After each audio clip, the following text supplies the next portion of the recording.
Estemos tranquilos, tranquilidad, empecemos a jugar nomás, tranquilidad. No lo juguemos. বিশ্বকাপের ফাইনালের আগে Argentina শিবিরে আসলে কী ঘটেছিল? বিশ্বকাপ ফাইনালের আগে আর্জেন্টিনার ড্রেসিং রুমে এমন কিছু ঘটনা ঘটেছিল যার কারণে লিওনেল মেসিকে বলতে শোনা যায়, যা হয়েছে সেটা ভুলে যাও, এখন শুধু খেলায় মন দাও। এই একটি ভিডিও স্ক্রিপ্ট ঘিরেই যেন ফুটবল দুনিয়ায় তুমুল আলোচনা। ম্যাচ শুরু হওয়ার আগে ধরা এই ভিডিওটি দেখা যায়, মেসি সতীর্থদের শান্ত থাকার আহ্বান জানিয়েছে।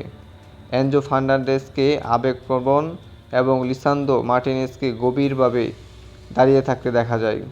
এরপর থেকেই অনেক সমর্থক প্রশ্ন তুলছে যে দলের ভিতরে কি কোনো সমস্যা হয়েছে কিনা।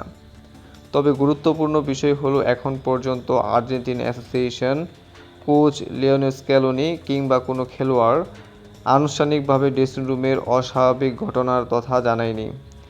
তাই এই মুহূর্তে সবকিছু অনুমান ও কল্পনার পর্যায়ে রয়েছে। ফাইনালে আর্জেন্টিনা নিজেদের সেরা খেলাটা দেখাতে পারেনি, কিন্তু এর পেছনে ড্রেসিং রুমের কোনো ঘটনা ছিল বা এমন দাবির পক্ষে এখনও নির্ভরযোগ্য প্রমাণ নেই।